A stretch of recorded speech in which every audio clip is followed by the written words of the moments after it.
Hello, everyone, and welcome back to the hole in the wall. Get out of here because we have something new we're going to be trying out for y'all. So, we're two dads, I guess. In this instance, we're co-parents, and we're a bunch of goobers that are trying to build a deck together. And we have this Vault Dweller who's fresh into the wasteland, and we're going to try to build a deck for her. I figured it'd be fun to try something a little different about and give our explanations on deck building and philosophies. So if you agree with us or disagree with us, see where people's headspace is at, get more opinions on what goes into a commander deck these days. Um, and Jay, JJ thankfully agreed with me on this one, so we'll go ahead and kick it off with Lucy McLean, positively armed. So four and a white, so we're going to be playing mono white this time. She's a 3/5 with the golden rule keyword. Whenever a token enters, you may have target player other than its controller create a token that's a copy of it.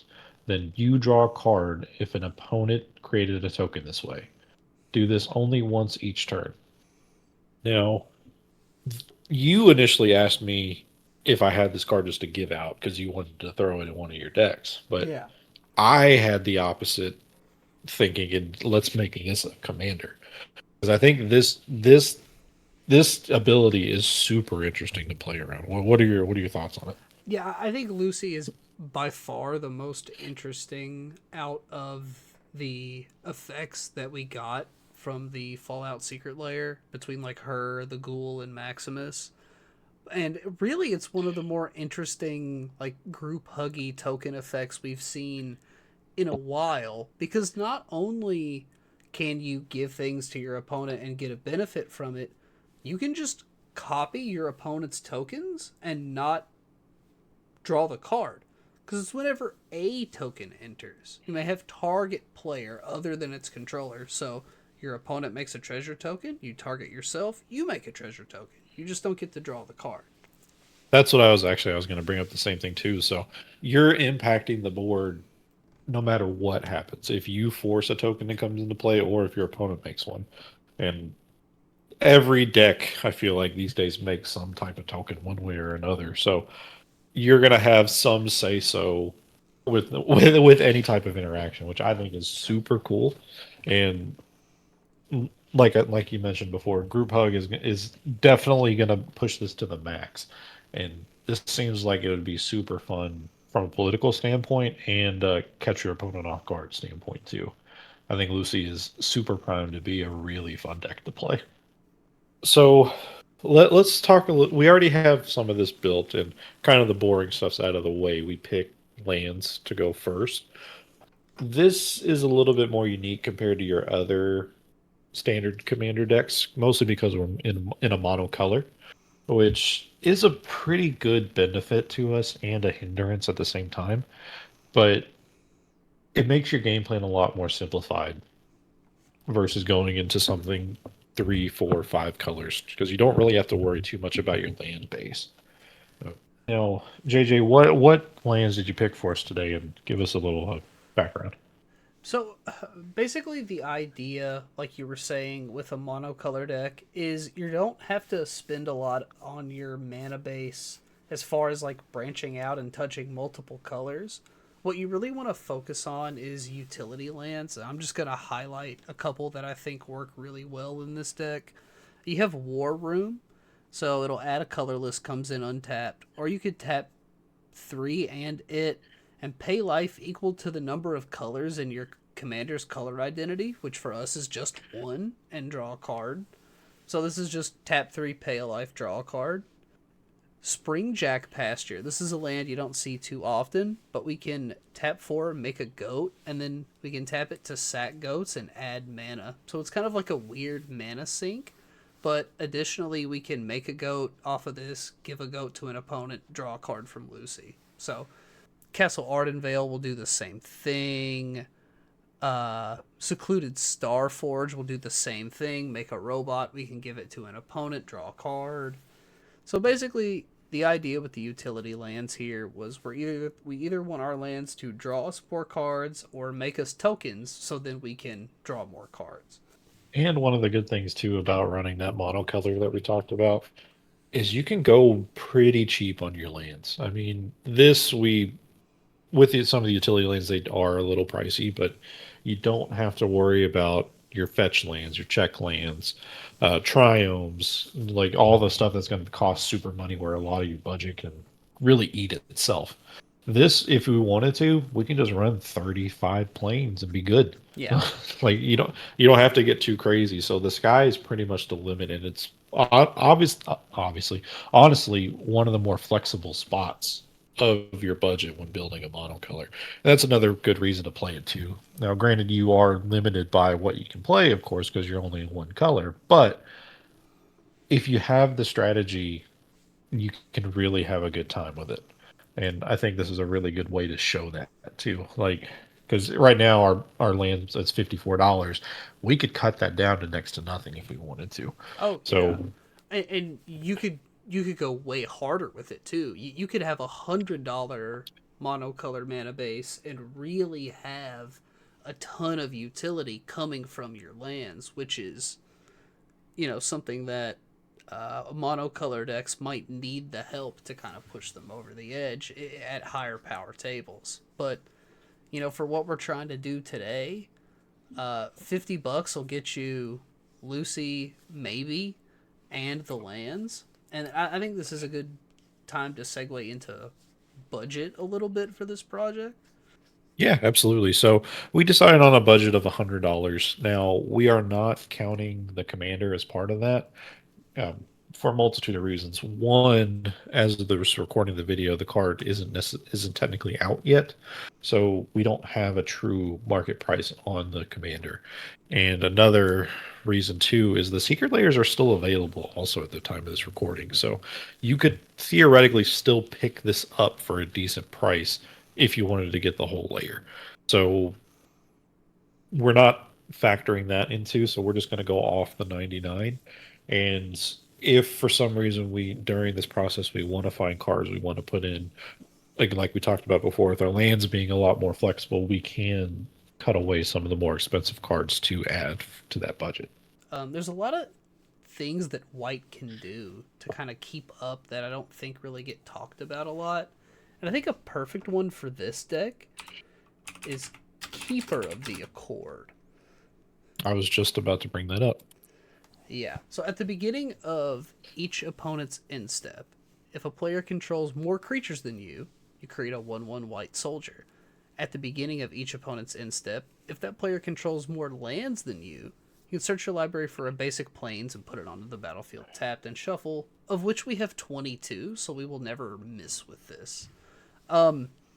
Interestingly, in Lucy, we can force opponents to have more creatures than us in a weird way, because each time Keeper makes us a 1/1 white soldier, Lucy can copy it if she hasn't already done it that turn and gift it to an opponent, and we can draw a card.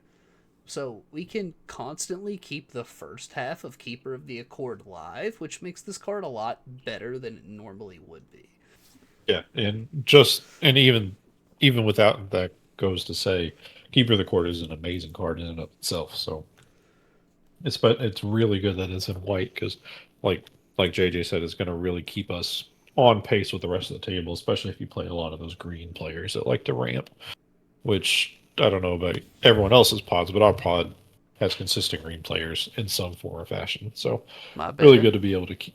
Really good to keep us on pace there. When you were looking at this deck, what were some routes you wanted to take with it as far as like a game plan goes? Because it has a lot of multiple routes. So for me, I think the best way to kind of play Lucy is like you were saying, kind of go for a more political strategy at the table. She does cost 5 mana, so you're gonna want a decent amount of ramp to help you get there. But once you get there, I think you kind of want to position yourself as the good guy, the friend at the table. And then once you've amassed an army of tokens, um, come in with a big swing, a la like a Moonshaker Cavalry or something. We're not in black, so we don't really have Drain. we're not in red, so we can't impact trimmers. So we're probably going to have to win through creature combat in some form or fashion. And so I think the best way to do that would be to protect ourselves early, have good ways to protect Lucy, and then good ways to leverage our extra resources we get from her token production. Yeah, I agree. I agree with that. Now, let's start off by the tokens. Like what cards are we gonna do to make these guys? I think a couple of really easy ones that are actually on theme would be squad. So we could add cards like Securitron Squadron, which have squad, and I'm pretty sure there's one from another one from the Fallout set, Gary Clone. Securitron Squadron. Squad 3, it's 1 and a white for a 2/2 white robot. Squad 3 is an additional cost to cast the spell. You may pay 3 any number of times. When this creature enters the battlefield, create that many tokens that are copies of it. And it's a 2/2 with vigilance. And whenever a creature token enters the battlefield under you control, put a 1/1 counter on it. I think that's great for this list. Let's make ourselves a bunch of tokens and let's give them to other people and then let's draw off of that. Because why not? And 58 cents, by the way. Gary Clone is a 1/3 with Squad 2. And whenever Gary Clone attacks, each creature you control named Gary Clone gets +1/+0 until end of turn. This would be good to hang on until the end of the game when you have a lot of mana. You can go for a big alpha strike. Because each of them have the same text, they'll all buff each other, so they'll get pretty exponential pretty quick. And I know since these do have squad, you kind of want to save a bunch of mana to play them towards your end game to get your board wide. But worst comes to worst, they are relatively low cost in mana, so you can play them if you need to. Because even the Securitron Squadron buffing tokens is good in and of itself since we're going to be making a bunch of them. So squad is really what you want to go for, but you do have a slight backup plan just in case it falls through. With Gary Clone, yeah. Another one I was thinking of, this is a card that I think is perfect for Lucy. It's Tempt with the Bunnies. Good old Bloomburrow. This is a 2 and a white for a sorcery with Tempting Offer. Draw a card and create a 1/1 white rabbit creature token. Then each opponent may draw a card and create a 1/1 white rabbit creature token. For each opponent who does, you draw a card and create a 1/1 white rabbit creature token. Which you could then give someone a copy of and draw another card from Lucy. This is another card that I think can get pretty exponential pretty quickly, especially if people want bunnies. Just a 1/1 token to do something with. But I think the flavor of the card is enough to draw people at a table into saying, "Yeah, give me a bunny." Here's one that would really work and kind of benefit us a little more because we're not really giving much to the opponent in this way. Rosie Cotton of South Point. Yeah, that's who I just put in the deck. I am silly. Yeah. Here's me not paying attention. No, you're good. Rosie is so strong in a token strategy. She's got a couple infinites. Notably, they require green, so I don't think we will be doing anything infinite here. But whenever she enters, you create a food token, and whenever you create a token, you put a 1/1 counter on target creature you control other than Rosie. Notably, Lucy's effect says that your opponent creates the token, or target player creates the token, right? So she won't trigger on Lucy's copying effect unless you target yourself and you're copying an opponent's treasure token or something. So just a little good bonus in cases when you're not going to get your card draw. You'll get a little consolation prize off of Rosie. So here we have a 2/4 for 2 and a white. Whenever you cast a creature spell, choose one. Create a 1/1 colorless gnome artifact creature token, or create a token that's a copy of target artifact token you control. So we're going to be getting our own tokens. through effects, or just being able to pop more tokens onto the board is what we want to go with. And regular version is only $1, so pretty good There you go. monetary wise. You copy your Securitron. Calchat Festival's new from Lorman Eclipsed. When it enters, you're going to make two 1/1 green and white Kithkins, and then you could pay 5 and make another Kithkin. And this is an enchantment. It's just going to sit on the board and let you make a Kithkin every turn on your opponent's turns. Just good, repeatable token generation for us to leverage Lucy. Amazing. Now we do need to get some value off the tokens that we're making. So we're going to add a welcoming vampire. Perfect. So we're going to get a draw engine, and all of our guys are going to be relatively low power. So we're going to have an army of dudes that are going to be drawing us cards every turn. And another one that I found would be really good too is Suture Priest. Suture Priest. So this is 1 and a white for a 1/1 that says whenever another creature enters the battlefield under control, you may gain a life. And whenever a creature enters the battlefield under an opponent's control, you may have that player lose 1 life. Oh, so we do get a little bit of drain. A little bit of drain, a little bit of life gain. So I think I think this will add a pretty good amount of value to this deck. Is this a $5 common? This says it's $1.68. Let's go all printings. Yeah, here we go. Yeah. $1.46. Okay, that was crazy. It's like $5 common is nuts. Is that Old Tech Matter Weaver? Is that Yeah, 83 cents? Okay. Yeah. Okay, cool. I saw it less for $1, so I just wanted to make sure. Yeah. And I mean, we could go in on all these printings and switch them up, get the cheapest one. Because we are already at $80. Yeah.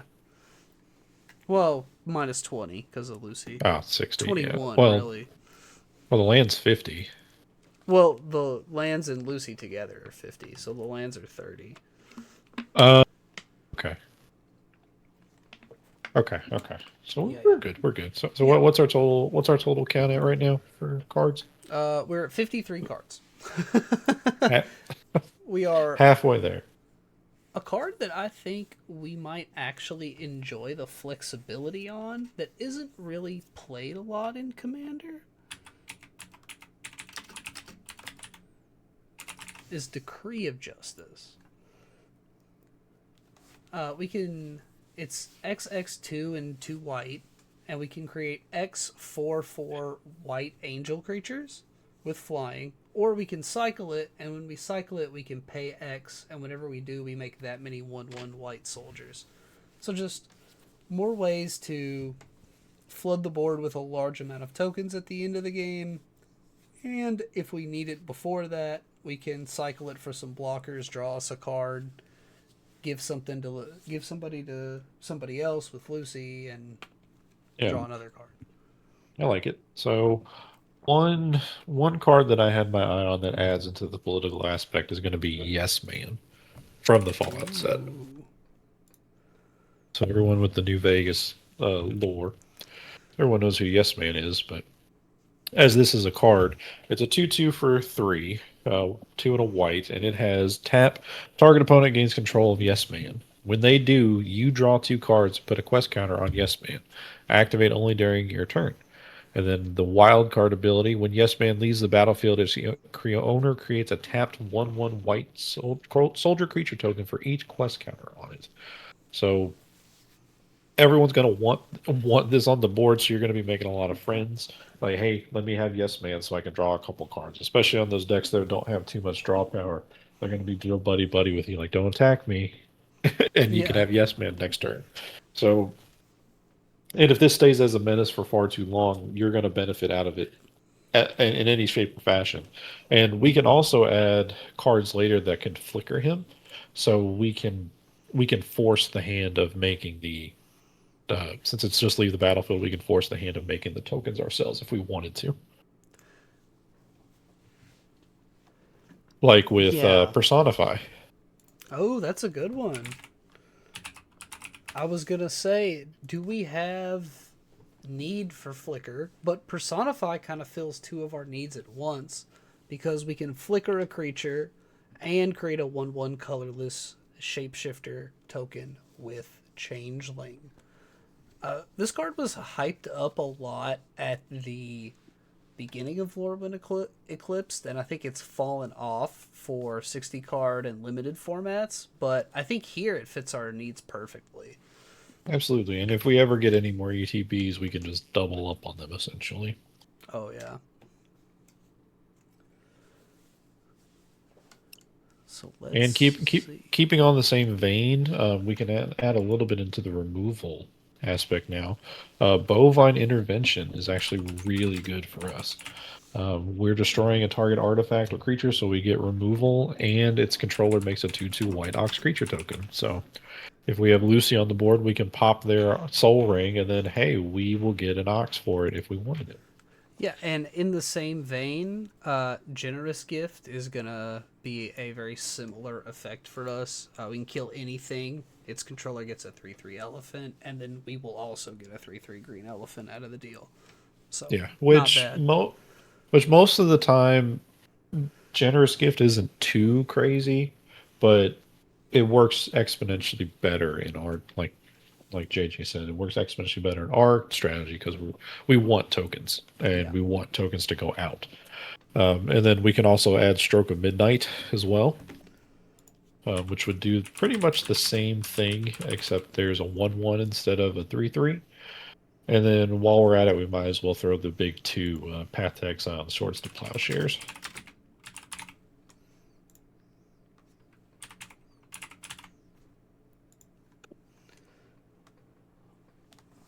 Got some good removal here. A couple of cards I just like to include in any white deck in general are Disenchant, Mhm. Revoke Existence. This is Disenchant just destroys an artifact or enchantment. Revoke Existence will exile an artifact or enchantment. For some decks, just putting an artifact in the bin isn't good enough. We will also play Return to Dust, I believe is the card name. Yeah. So this will exile an artifact or enchantment, and if we cast it during our main phase, it's an instant. But if we cast it during our main phase, we get an additional artifact or enchantment exile there. We're not really the kind of deck that wants to board wipe. We kind of want really clogged boards full of tokens and all kinds of stuff, but there is one kind of escape hatch we could include here in Martial Coup, and I'm pretty sure there's a Fallout printing of this. Yeah. And this will create X1/1 white soldiers, and then if X is 5 or more, destroy all other creatures. So it's a way to reset the board while giving us something still hanging around.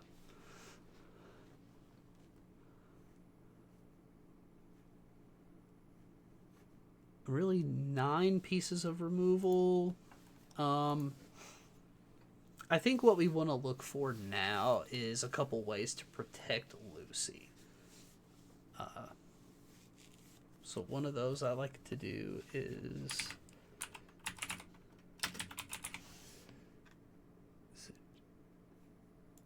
Sajiri Shelter. This is a MDFC. 1 and a white. Target creature you control gains protection from the color of your choice until end of turn. And on the back, it's just a white land.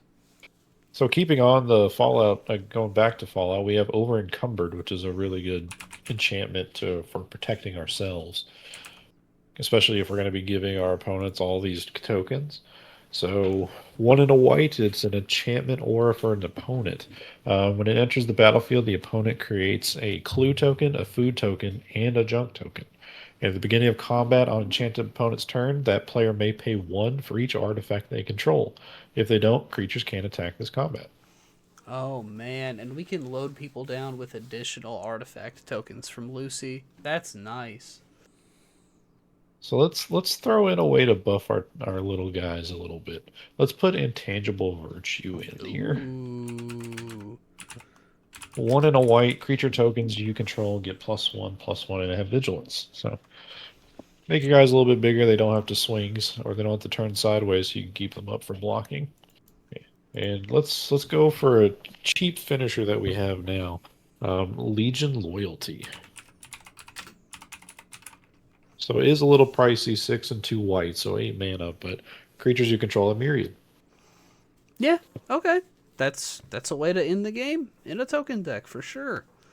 So you're making a bunch of your guys at the very end. You're going to drop this on the board, and you're going to make even more tokens. That's sick.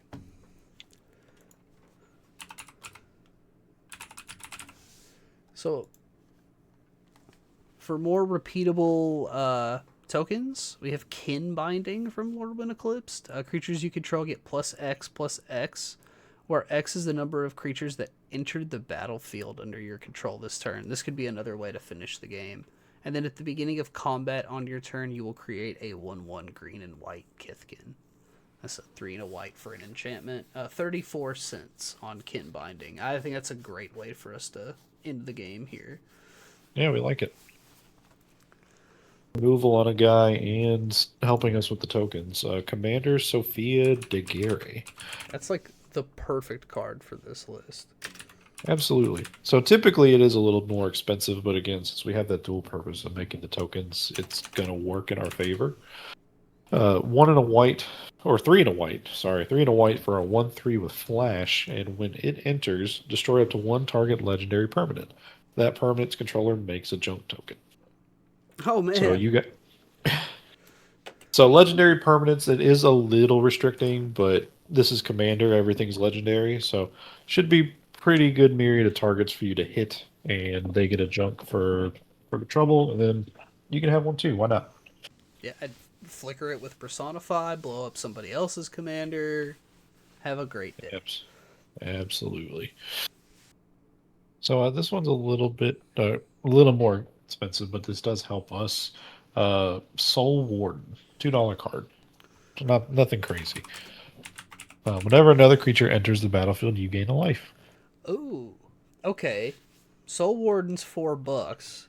Do we want to pay 1 more mana and a few less dollars for Life Creed Duo and get flying?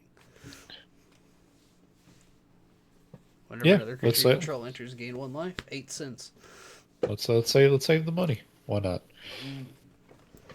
I mean, we could. There's more Soul Sistery kind of effects too. We have Halia. Even Halia's cheaper than Essence Warden or Soul Warden. Essence Warden's the green one. My bad. We're looking at different places, I guess. I'm seeing it for $2.50. I thought you said 4. Yeah, TCG Player has it for $2.69. Oh, nice. Okay. All right. Well, throw them both. Why not? Yeah. Doubling up's good. It's not in the series. So here we go. Toby Beastie Befriender. Ooh, I like Toby. This came out of the Duskmourn set. 2 and a white for a 1/1. When Toby enters, create a 4/4 white beast creature token with this creature can't attack or block alone. So you get a guy, but you're going to have a board, so the effect is negligible pretty much. And you're going to be able to give your opponent the token too. So if they don't have a board, they don't get the effect. They're not able to do anything with it. So it's just a guy that sits there. And as long as you control 4 or more creature tokens you control have flying. Yeah, I think that's perfect. You have the potential to give somebody a dud while you get a stud. I like it. Pretty good. And while we're on that, there was another one that I saw. Hero of Blade Hold. This is 2 and 2 white with Battle Cry. Whenever this creature attacks, each other attacking creature gets +1 till the end of turn. And whenever this creature attacks, create 2/1/1 white soldier creature tokens that are tapped and attacking. Nice. And they don't leave the battlefield at the end of the turn. That's sick. They do not leave the battlefield. So you get a little bit, you get a mini Anthem effect in the combat phase, and you get more guys to proc your stuff. There is one Planeswalker if you wanted to add them. Me personally, I don't play with too many Planeswalkers unless they're going to affect me immediately. Mm-hmm. And one that I see here is Elspeth Sun's Champion. So this is 4 and 2 white, so it's 6 mana, so a little bit on the pricier side, but its +1 is create 3/1/1 white soldier creature tokens. It has a -3, which could be a one-sided board wipe. Destroy all creatures with power 4 or greater. And its -7 is you get an emblem with creatures you control get +2/+2 and have flying. Yeah. Great way to take advantage of some of our wide boards. If we can defend her, that's really strong. Notably, Lucy has 3 power, so Sun's Champion won't remove her with the -3, even through something like Intangible Virtue, because that only affects tokens. So, pretty strong choice. I always like to play Skrell's Hive. We can go, the big one we kind of missed, we can go Felidar Retreat. Oh yeah. Just a couple bucks, so nothing too crazy now. That card used to be a lot pricier. Yep. Whenever a land you control enters, you can make a 2/2 white cat beast creature token, or put a +1/+1 counter on each creature you control. Those creatures gain vigilance until end of turn. This is 3 and a white for an enchantment. Classic way to buff up your team. Scrub's Hive is another card we just added. At the beginning of your upkeep, you lose 1 life. You create a 1/1 Phyrexian Might artifact creature token with Toxic 1, and this creature can't block. And as long as an opponent has 3 or more poison counters, creatures you control with Toxic have lifelink. It won't be very often that we're winning the game through Toxic. This is just a good way for us to trigger things like Lucy and our Welcoming Vampire, like every turn on our upkeep, just get that extra card draw right up front without having to spend mana on subsequent turns. And it's cheap. 2 mana, 74 cents. Got about 4-ish bucks left for 14 cards. So we're going to have to be creative with our selections here. Ooh. Yeah. So we can add a little protection here with Crumb and Get It. Crumb and Get It. So just 1 white instant, you can gift a food. So you give an opponent a food, and target creature you control gets +2/+2 until end of turn. If the gift was promised, that creature also gains indestructible until end of turn. Notably, if you wanted to, if Lucy was out, you could get the food as well, because you're going to give it to an opponent and then just kind of get it right back. This is a card I've always liked. We might not get a super big amount of value off of it because we don't really have any big creatures yet, but maybe we can fix that. This is Late to Dinner. Return target creature card from your graveyard to the battlefield. Create a food token. Nice. I like it.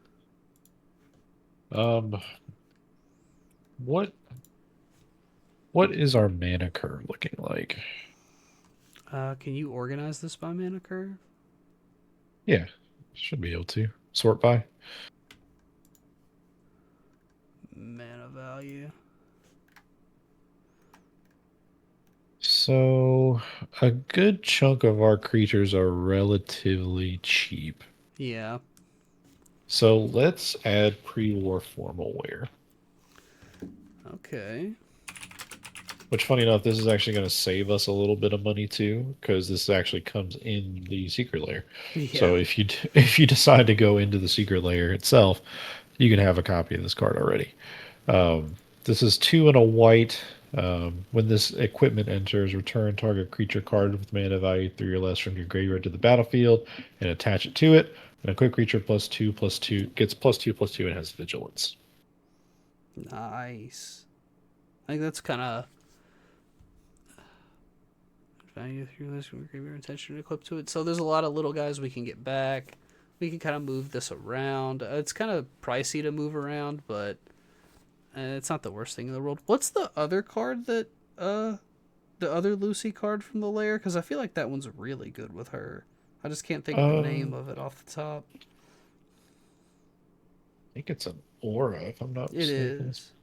Pull it up. Spirit Mantle. Spirit Mantle.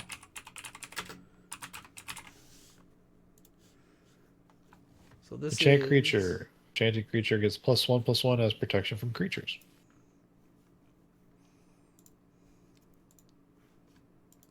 So, great way to protect Lucy. She'll be able to block all day, keep you safe, and like Nemy said, this just comes in the layer, so doesn't really count towards the budget. We can go Sad Robot.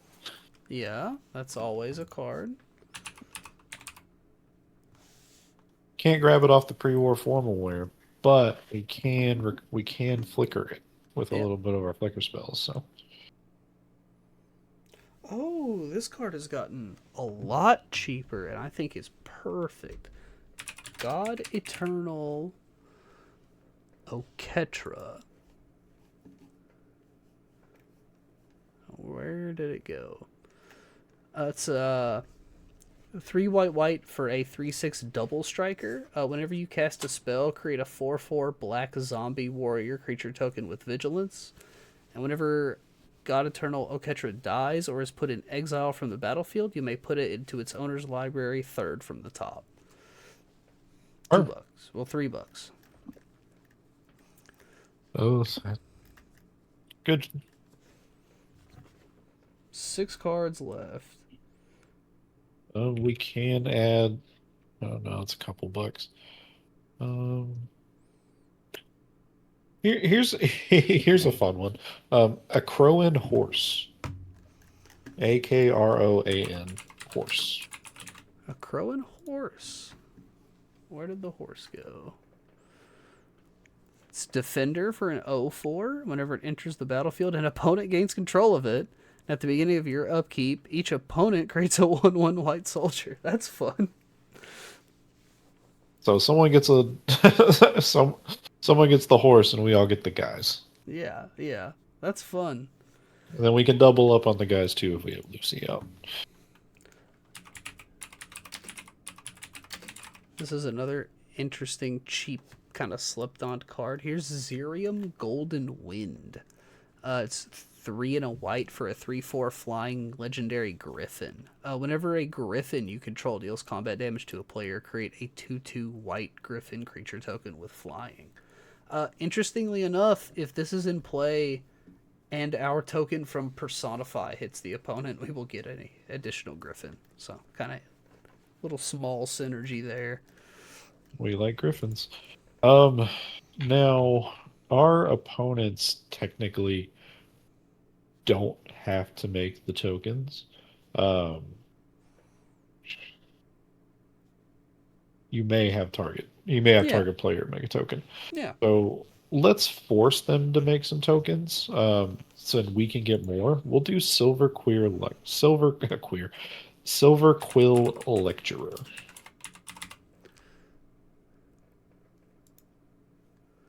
So 4 and a white. Spells you cast have demonstrate. Whenever you cast a creature spell, you may copy it. If you do, choose an opponent to also copy it. Each copy becomes a token.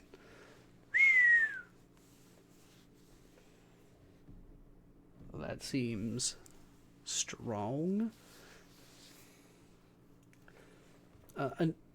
Another interesting, relatively cheap card here is the Wandering Rescuer. It's from Duskmorn. It's got Flash and Convoke. Double Strike. Each other tapped creature you control, or other tapped creatures you control, have hexproof. So, because it has Flash, you could flash this in, tap all your creatures down to pay for it, and whatever 5 creatures or you choose to tap down with Convoke, all those will have hexproof. So, interesting little creature with some protection. Something you could get back off of late to dinner. Just a interesting little flash protection piece here. And here's perfect artifact here. Idol of Oblivion. Idol of Oblivion. It is 2 colorless, and you tap it to draw a card. Activate only if you created a token this turn. You're going to be making tokens. Oh yeah. And you can 8 and tap it, sack this artifact, create a 10/10 colorless Eldrazi creature token. All right. And since we have a lot of creatures and they're most of them are pretty cheap, this will be the 100th card. We got one more. We have like a slight Kithkin theme here. Let's do Kinsair Sentry. As a 2/2 for first strike and lifelink. And whenever this creature attacks, you may put a creature card with mana value X or less from your hand onto the battlefield that is tapped and attacking, where X is the number of creatures you control. So ideally, we'll have a lot of tokens. We swing with this, we can put anything we want into play, tapped and attacking. Get our big guys out. Yeah, yeah. We don't have too many of them. We're doing a lot of grinding, but this is our first crack at it. This is 100 cards. 133 counting all of our secret layer cards. So I'll say we got pretty close to our $100 goal. Yeah, if you're able to buy the secret layers off this, then you should be there. And this has plenty of wiggle room for big upgrades where you can just splash huge guys. Oh, yeah. No we have- Mondrak, no Exalted Sunborn. There's so much you could do to make this list stronger. Yeah, I mean, the one that comes to mind is Elishnorn. Yeah. just big haymaker on the very end, especially if we are keeping with this theme, with the Sentry that was just played, drop Elishnorn, because why not? Make your guys super big, wipe their board. Why not? Another upgrade I thought about was Ghostly Prison. The only reason it's not in here is because it's so expensive. But if we're going to be giving our opponents creatures in the form of tokens, it's probably a good idea to have some sort of propaganda effect where it makes it a little bit more difficult to attack us. Yeah, absolutely. And white has actually pretty good removal, especially since it works so well with this strategy of getting tokens out of it. I mean, Lucy just doubles the value that you're getting and just mitigating the downsides of what it normally would count for. Oh man, we could have played Get Lost in here too. That's another upgrade you could make. You exile a creature, its controller makes 2 map tokens, and then you can copy a map token. Yeah. Even smaller upgrades you can throw in. Helm of the Host. Give multiple of your commanders. Not bad at all. Skull Clamp. You're going to have a bunch of tokens. Might as well make some draw engines off that. Lightning Greaves. I mean, Lightning Greaves comes in pretty much every precon these days, so should be pretty easy to get your hands on one of those. Blade of Selves. Let's see, what else can we throw in? What was it? Oh, good lord. Master of Ceremonies, which keeps into theme onto the politics side, so everybody gets tokens. Everybody will make tokens no matter what. Love that card. That's one of my favorite white cards. But it looks like it has seen a good price spike. It's now $18. Yeah. Yeah, I got mine for I think 12 a while back. So this is a good start, and just let us know what you guys think of this list. We're going to hopefully try to make something similar to this, if not with our own personal upgrades. But just wanted to give a good starting point of what we see and what we can do that will make this work, and then, like we said, build it over time. If there's any particular commanders you guys want to see us take a crack at, just let us know. We'll take a look and we'll see what we can do with budget constraints. And this was fun. I had a good time building stuff like this. We had a good process for both myself and JJ, and I think we came up to something pretty decent from the start. Yeah, I think this is a good starting point. The switching off, kind of adding cards, was interesting because you kind of have to keep in mind what the other person is adding. So, really unique way to build a deck. And if you do end up building Lucy, I imagine it'll be something close to this. Yeah, and only can go up. So, good little pet project to work on over time. So, any words of parting wisdom before we go here, JJ? No, other No. than no, just flat no. No real wisdom. Just let us know what you think about this format. Like Nemy said, and let us know if there's any other commanders you want to see, or if you want to see like a uh, no wallet spared, full power version of this list. We could probably do something like that too. So we'll see you in the next one.